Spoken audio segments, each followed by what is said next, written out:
Social Truth, episode 9. I'm Andy Sikora. And I'm Matt Kitchen. Social Truth is the internet television show for the popular. Extremely popular. Growing every second. It's Google and Social Truth. Remember Google.net and Social Truth. Popular website, socialtruth.com, where we post a lot of news stories. We invite discussion about those news stories. We're begging for it. Then we bring our favorites to you in a show like this. We talk about how they relate to truth in our society. It's good stuff. It's good quality. Stuff. So right now we're going to go over a few quick things. One, new rules. If you want to watch this on your iPod, or you're trying to watch this on an iPod, or you watch it on your iPod, anything having to do with this show on your iPod, please drop me an email at socialtruth@gmail.com so we can discuss this. I kind of changed up the video format a little bit, so I'm not sure if it's still going to work. So if we could talk about that, that'd be great.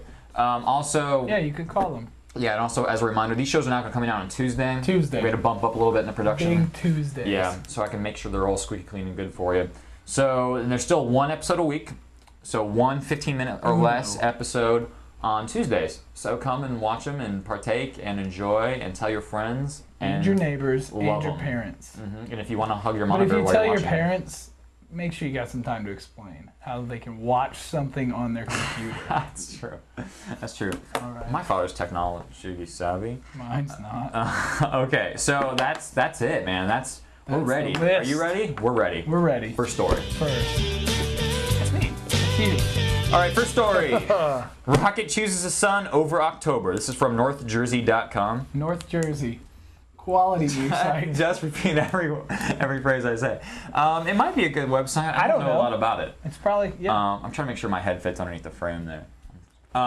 Roger Clemens, one of the greatest pitchers to hurl a ball towards home plate, this is actually me, has officially announced that he will remain in Houston to play the rest of the season with the Astros. The deal will most likely end up netting him more than $12 million.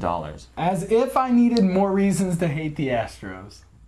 What are the reasons do you hate the Astros for? Well, one, they're stupid jerseys. I like those jerseys. Their freaking stadium that looks like it's made out of Legos and cartoons. That I don't know about. But you don't like those jerseys? Aren't they like maroon and stuff? Horrible. The maroon is okay, but gold, like shiny fabric on your jerseys. The only jerseys like worse. The only jerseys worse are the Devil Rays and the Diamondbacks. Bush League. Yeah, that's Bush ridiculous. So it's really interesting though, because the slant that this story took was that he chose his son over a World Series, basically. I'm repeating everything you say. Yeah, it's okay. His son Kobe Kobe Clemens. Kobe Clemens. It is Kobe. It is. The whole alliteration thing about naming your son, I don't know about that. Kobe Clemens. Clemens. So his son plays AAA ball for the AAA team. Lexington Legends. Very good. Who is the team that I'm clicking my pen again? Who's the team that goes up to the Astros? So yeah. Roger Clemens is going to make a few not really rehab, but warm-up starts. Thank you. It's like spring training in the summer. Where actually really cool because his son is a catcher. Sure. And Roger Clemens being a pitcher means he's going to throw it to his son, which kind of like a game of catch. Which is like a freaking Hallmark moment. It is. I bet you people will go there, take pictures, and cry. It is. So I think it's pretty cool.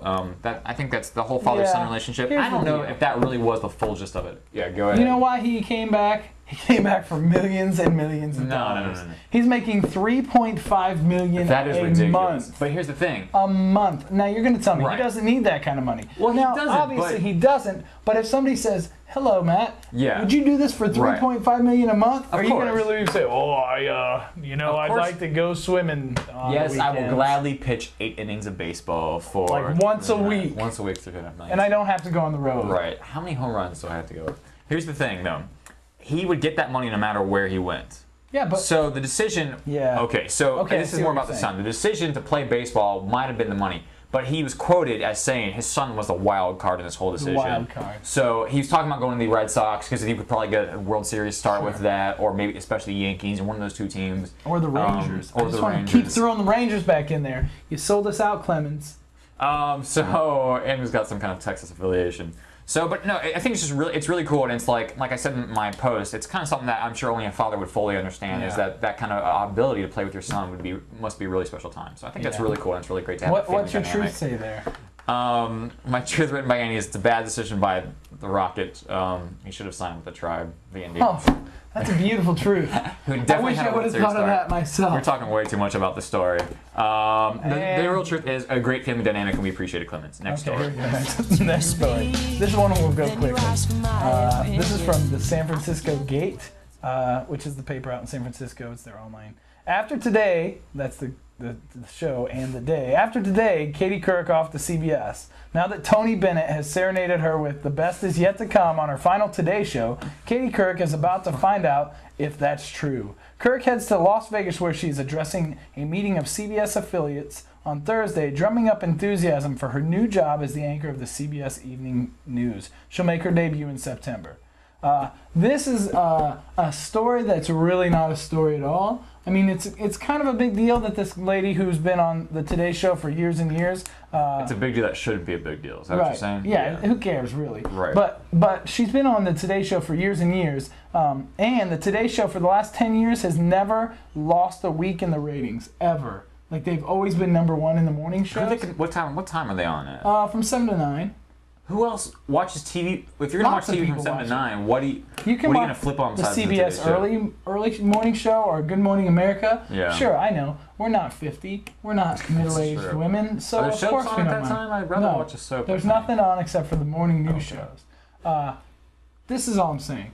This is the quote that really caught my eye. I didn't read it, but the quote that's in the story is basically about these people who flew in from another state. I think it was like Mississippi or Alabama, some state far just away to from see her final show. And I think that this is going to make a big deal. Partake in the going away party. Yeah, I think that Katie moving to the CBS morning show or evening news will like really affect the ratings of the CBS Evening News because people feel like they know Katie Couric, and I think that we see more and more a trend that people want their news from like celebrities, kind of, more than they want their news from journalists. Because if you really think about it, news should just be news. But they've got Charlie Gibson now on. But is Katie Couric more a celebrity than she is a journalist? Is that what you're saying? I think so.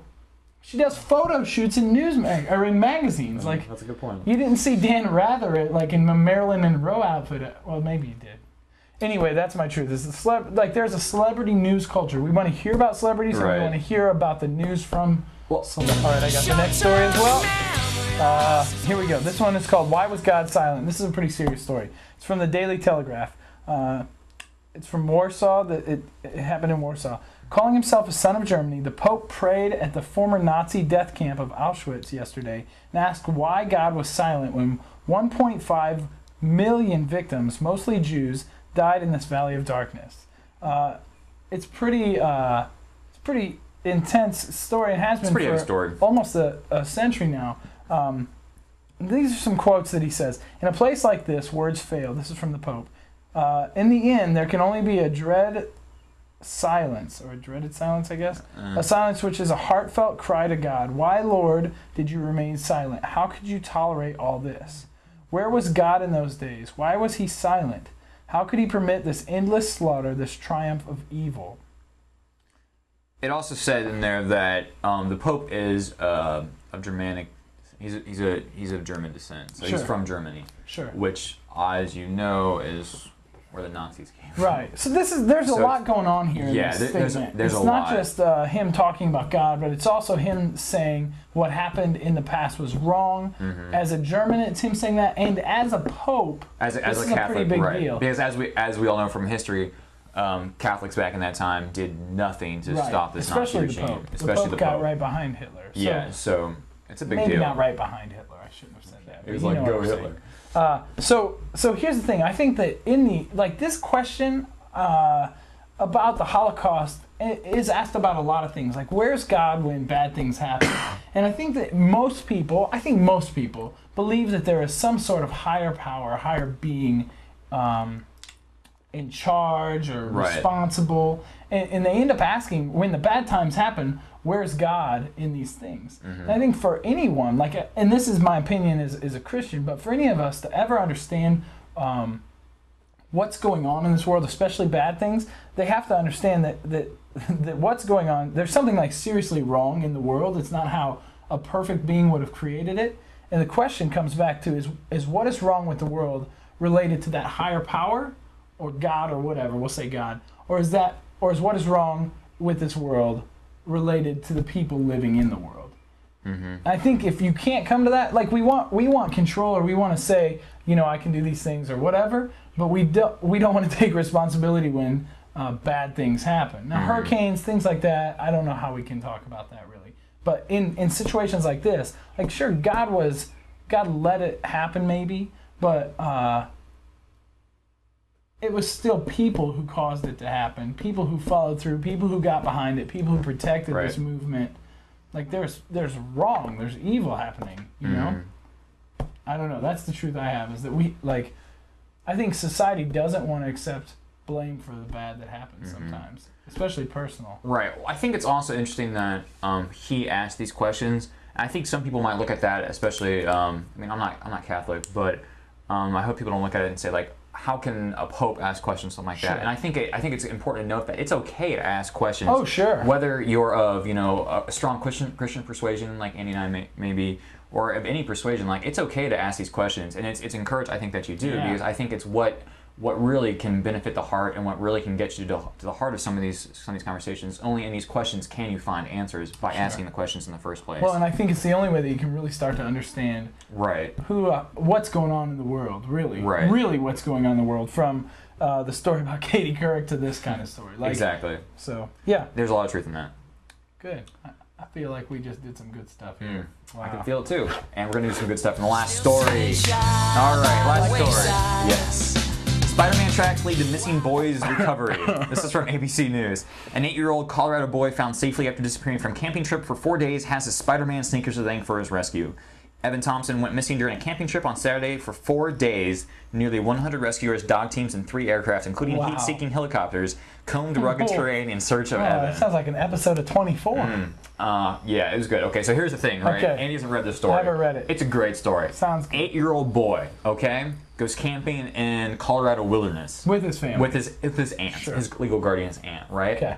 Boy wanders off from campsite. As you can understand, 8-year-old boy, I want to go explore, I want to have some fun time in the woods. Absolutely.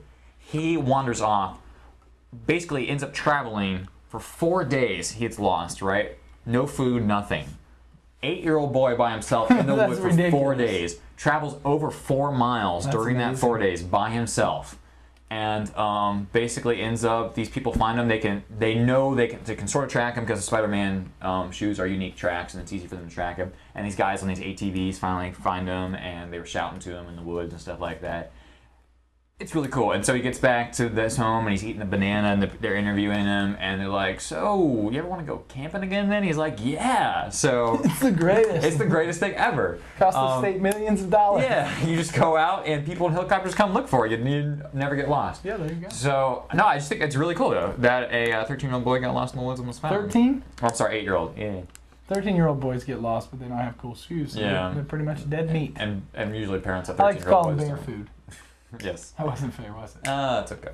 So, just the truth there is that parents let your kids buy the shoes they want because it might save their lives if they ever disappear. That's right. You hear that, Mom? And it's cool when a lot of people band together, and I think it's cool they make that a priority. Like, that's a big deal. You know, finding one person might not seem like a big deal when there's other stuff that's going on in the world, but when 100 people band together to find one lost person, hits me right here. Oh, I just hit my microphone. Sorry about that.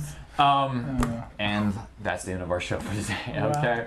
So check us out on socialtruth.com. Visit the website, post and register, enjoy. Just join the revolution. Absolutely, the new hotness. Also, you can send us an email, comments, anything like that you want to post, questions at socialtruth@gmail.com, and give us a call on the voicemail line at 773 598-8783. Oh, thank you. 773-598. True. So give us a call there and leave us a message. Other than that, we'll look forward to seeing you next Tuesday, guys. We'll see you on the website, all right?